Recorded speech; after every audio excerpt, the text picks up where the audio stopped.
Hey guys, Foxdrop here with another commentary. This is a replay commentary. For those of you who prefer to see my live game commentaries, don't worry, I'm not stopping those. These are just more convenient for me to do while I'm working on some other things. This game we are playing as Karthus jungle.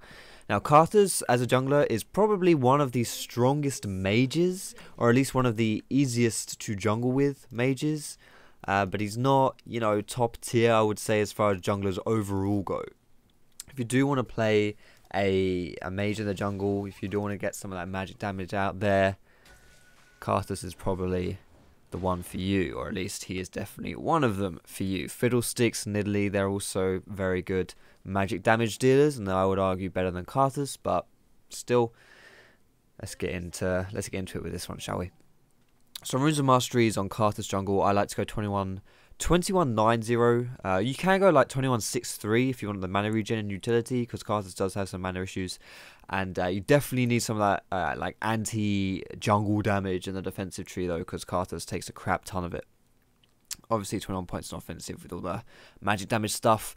Runes, I like to go for hybrid pen reds, armor yellows, AP blues, and AP Quints. That's what you should be going with. Now I didn't have the correct rune page on for this game, so I don't have amazing stats here, but still, that's what I would recommend doing. Now you can see here I'm hovering around this area. I'm going to go start the Gromp, but I'm hovering around this area because I want to ward here early. That is because I don't want to get invaded by Jarvan. Jarvan at level 2 is pretty strong, so if he had started a red buff and wanted to invade me, he definitely could have done that, and he could probably kill me because Karthus is weak as hell. So I'm going to start off at this Gromp, smite it away, and just spam my Qs, spam my Skittles. Ideally, I don't want to tank loads of damage here, but whatever, it happens. And also something which you should be trying to do on Karthus is you should be getting outside of the soft reset range. Now, I try to explain this every time I'm playing a ranged champion. I always fail at explaining it.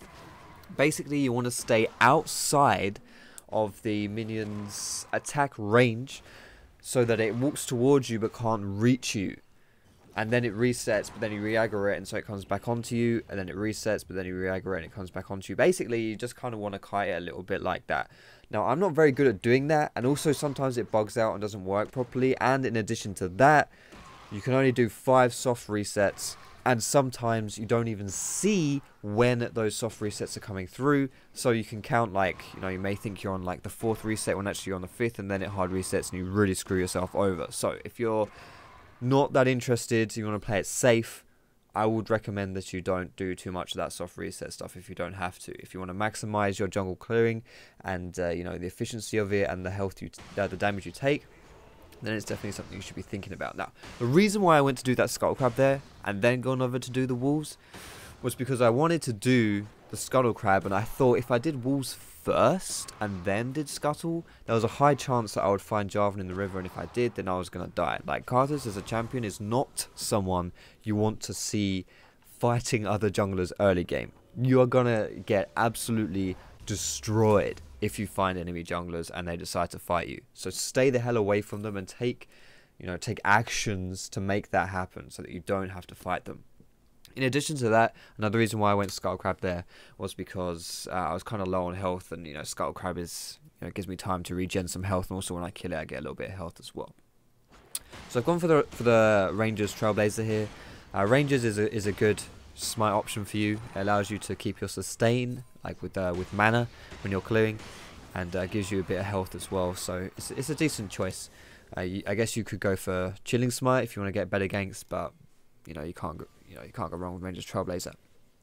Now this is an example of a gank which I'm not that fond of for 2 reasons. Firstly, well, the biggest reason is that I don't want to get counter ganked. If you get counter ganked on Karthus, you're gonna, that's horrific. You don't want that to happen. And secondly, Karthus, you have to walk up to them, you have to slow them down with your wall.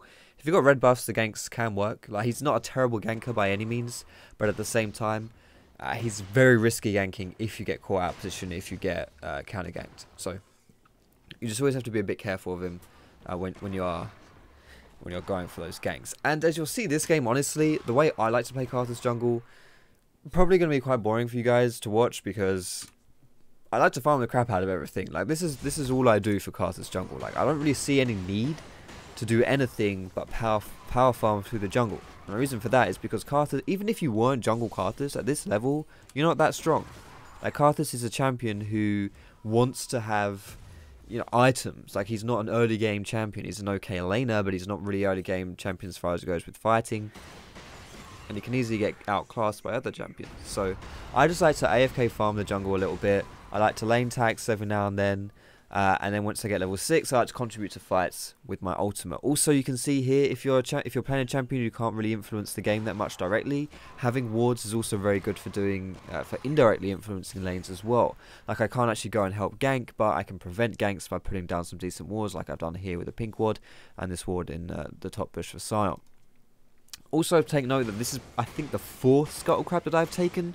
Whenever you're farming through the jungle, always take the scuttle crab when you can, because that scuttle crab gives you like 80 gold, which is a huge amount of gold, and it really adds up, especially if you've got Devourer stacks. Devourer stacks make you clear, make the scuttle crab even more lucrative, because it gives you the Devourer stacks.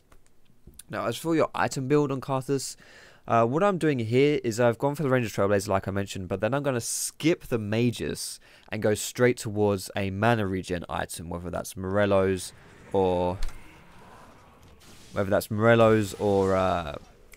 what's it called? Athene's Unholy Grail, as you saw as well. I got an assist there with my ulti, which is all good too.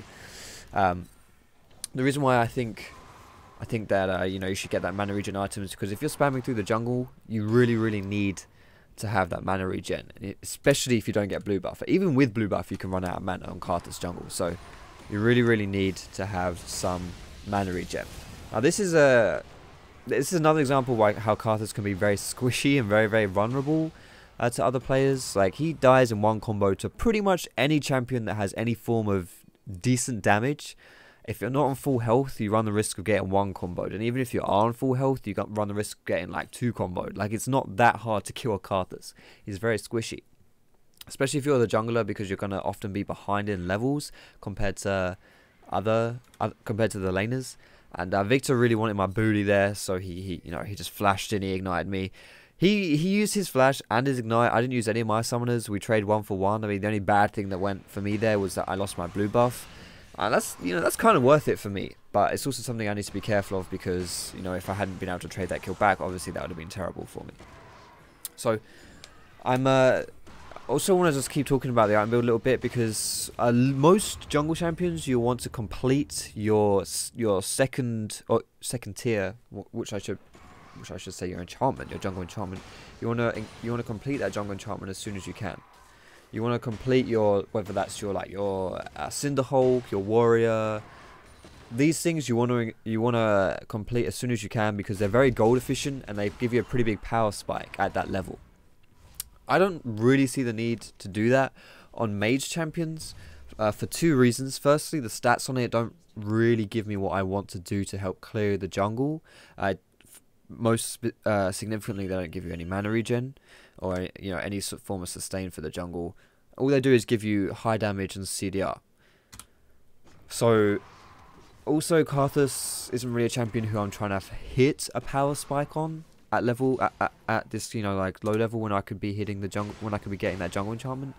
So I don't really feel the need to be powerful then, but then not, you know, be able to clear the jungle very well. Basically, my goal right now in this game, as it has been all game really, is just to farm the jungle, farm up, get strong later on, and contribute to fights with my ultimate. As you can see here, ganking, not really that easy to do, but it's okay. I mean, you know, even showing a face has some kind of benefit there. I just dropped my ulti down here as well. I'm just going to rewind this as well though, because yeah, I tried to help with this bot lane dive, but sadly, you know, Karma has a heal. But I managed to get a kill top lane. I remember playing this specifically, looking bot lane like, oh crap, I didn't get anyone, and then bloody Hecarim dies. I'm like, oh cool. I mean, that, you know, calculated, all that stuff. It's always a shame when you use your ulti at level 10 though, because you get your rank 2 ulti at level 11, and that's usually quite, especially with Karthus, level 6 ultimate is pretty weak, rank 1, but rank 2 it starts getting kind of strong, so it's a shame to have to use it before you hit level 11, but whatever. Going to keep farming now. The items I'm going to go towards now are definitely just going to be focused more on damage. I want to, you know, at level 11, farming the jungle obviously is still very useful, but it's not really something which I'm, you know, it's not my only objective anymore this game. I want to be looking at influencing fights and stuff with my ulti, or whether, you know, it's a dragon fight, I can actually start influencing the game. I mean, look at my farm, 85 CS, Jarvan has only 59. I've got a lot of CS, I'm pretty strong. And also you saw here again, I face checked this area and there were 2 people coming around. That was not great because, you know, I was on my own. I found 2 people, and then, you know, again, Victor used summoners to kill me, and we still trade 1 for 1, so it could be a lot worse. And to be honest, whenever I'm playing champions who I think, champions who I want to play for the late game, like Karthus, trading kills I'm usually okay with, as long as it doesn't screw over my laners in the process. I'm usually okay with that because, you know, I'm alright. It gets me closer to that late game power spike, that late game item level. So right now I'm going for a death cap. Like I say, I just want more damage. My team isn't doing so well right now, even though we're only like, what, 500 or so gold behind. You can see in the towers we've lost our mid tower and we lost 2 bot towers compared to 1 top tower. And we've had no dragons, they've had 2 dragons as well. But this is kind of what happens when you're playing a jungler specifically who doesn't have a lot of impact on the early game. You will find this happening. Even if you look at Jarvan right now and see that he's only 1-1-1, like, I've actually had more kill participation than him. I've done more things than he has. But, you know, I haven't really influenced stuff that much either. So you can't really expect your team to come out on top unless you are directly, you know, influencing the game, which I haven't been right now. I haven't been influencing the game on Karthus. So, you know, it's to be expected, but at the same time, this game isn't over. We're losing right now, but it's not over because, well, I haven't done anything yet, but this is where I'm going to shine. I've got my death cap, I've got 2 complete items, I'm popping my ulti here. You know what, I'm going to rewind because, you know, I know you all want to see the glorious ultimate action. So they're kind of sieging up mid here. Here comes the engage. As soon as I see the engage by Sion as well, mind you, I pop my ulti, like, pretty much as soon as he's engaged. Ez steals one of my kills. I get a kill on Karma though, which is okay. And we get a 3 for 0 here. Now, this is something which I think you should be doing on Karthus in general, is you should be playing towards using your ultimate as kind of like an initiation tool. At least more of an initiation tool than like a kill stealing mechanic. Everyone knows Karthus ult is great for kill stealing, but in my opinion, you want to use it as you're going into a fight. As your team's going into a fight, you want to pop it.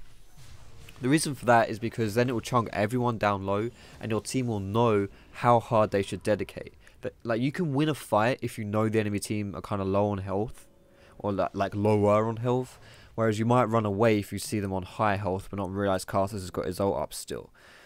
I mean, unless you just want to steal kills, I mean, if you want to do that, then by all means save it till they're on 1 health, or maybe a little bit before, because there's a bit of a channel time. But yeah, in my opinion, if you want to be a good teammate, you shouldn't hang on to your ulti too much. I died over here as well, guys. You know, I don't really want to talk too much about my deaths, not only because it makes me look bad, but more importantly because there's not really anything to my deaths. I just get too close to people and die, but I'm always trading 1 for 1 at least. And as long as I'm trading 1 for 1, like I say, on these late game champions, I'm not really too fussed. Unless, of course, it screws over my laners, or it means that these more early game champions can snowball. So this is a fight which we're trying to get involved into here. And managed to see that Jarmando is now caught off to the side with Victor. Now I'm going to place really slowly because you can see how passive or how scared I am in this fight. Mostly because I was afraid that Victor would come and one-shot me. But anyone really can do a crap ton of damage to me and kill me. Like you just saw here. I just got like, he kind of just like destroyed me. Now I'm dying a lot this game. This, I would say, is the first death this game, which is probably not worth it. The only reason I say that is because this was a death which I'm pretty sure Jarvan was going to die anyway. Like, it was unnecessary to that regard. The other 3 deaths I've had this game have all been deaths which, you know, if I didn't die, then they wouldn't die either. So it doesn't really matter that much that I die, and it's, you know, arguably worth it trading kills, if you want to trade kills. But that instance there, not really. He was dead anyway. I didn't have to go too hard. However, you know, it's easy for me to say, oh, you know, trade 1 for 1. That was all worth it. Easy peasy. But you should think a bit deeper. You shouldn't just, you know, accept things as they are and just be like, yeah, well, 1 for 1. It was equal.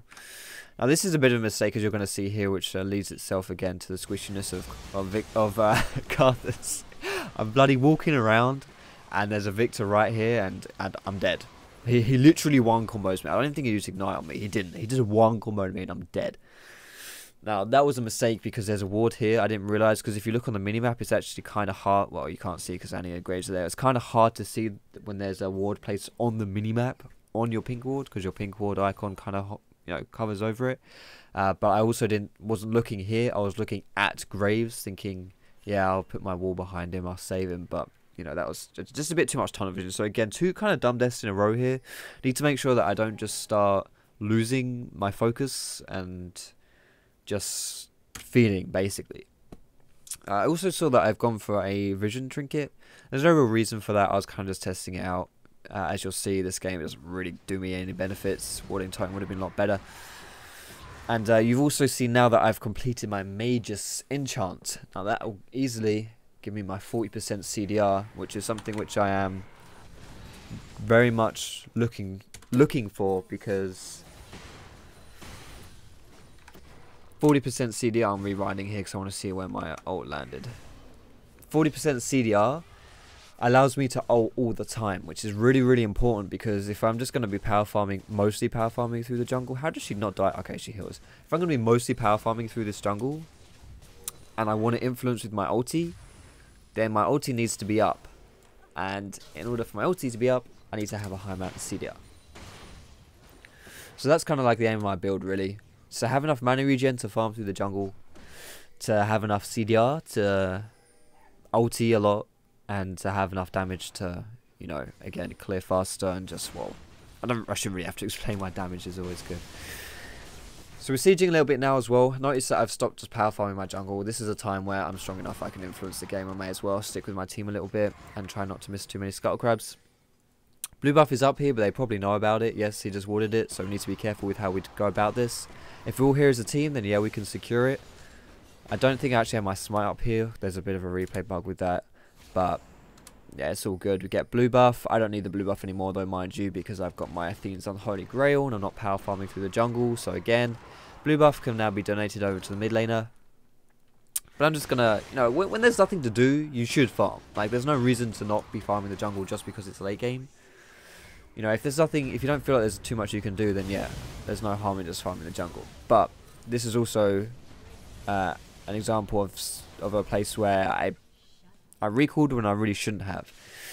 Fortunately, my team can mop up fights without me, but it doesn't change the fact that that was a pretty sloppy recall. I think I had enough gold to buy. Yeah, I had enough gold to buy a needlessly large rod.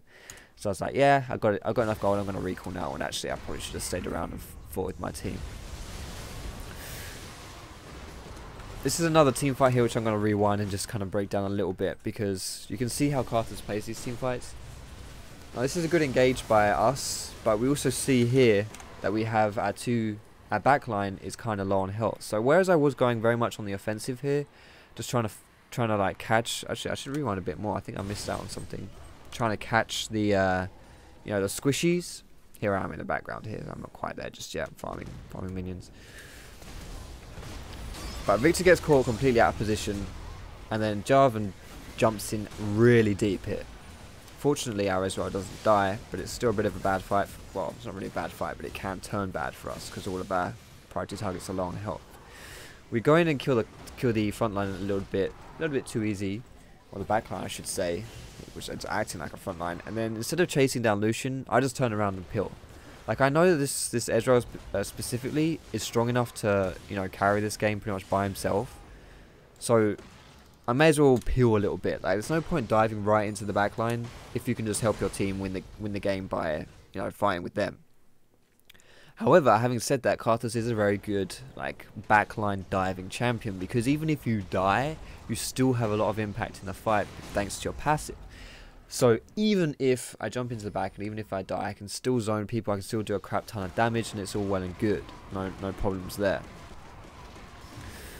Sadly, we're going to lose another dragon here, which is the 4th dragon. Now, that is a pretty big blunder by us. What that means is that if we lose another dragon, it becomes a lot harder for us to win the game, because they'll have the 5th dragon buff, which is pretty significant, pretty strong.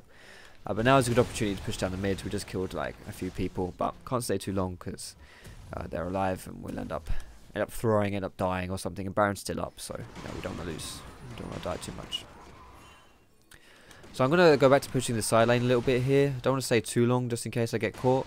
But this is also something which I'm mindful of, is that I know that I'm probably, if I push too far, I could get in a bit of trouble. But Graves comes with me and he dies as well, which is a bit unfortunate. It's kind of the choice I made, was to push that side lane down. I didn't really feel like we could group and do anything too much, but sadly, we did get a bit, Graves died unfortunately. Now looking at my item build here, Zhonya's Hourglass has come in, which is going to be good to help me avoid some burst damage if it so happens. And also Zhonya's is just great on Karthus in general, because it means you can jump into people, pop your Zhonya's, and you're not going to die. And you can still have your Defile on while you're in Zhonya's. This will probably be going towards the Void Staff as well. Now this is a team fight which is doesn't look like it's going to go too well for us. We're actually kind of outnumbered. There's 4 of them, 3 of us. Our carry bag is dead, so is Annie. And but they do have their early carry top lane, so this isn't great for us, but it could be okay for us depending on how the fight goes. This Victor has extended pretty far for the Greys. I mean, that makes a lot of sense. His only other target is Sion. I don't think Victor really cares too much about killing a Sion. He's more about killing the squishies than killing the tanks. But this is where I come into play, because I immediately try and wall him off. This is like a really significant choke point for my wall. It means that he can't really run away without getting caught by it, and people can't come and help him by getting caught unless they get caught by it as well.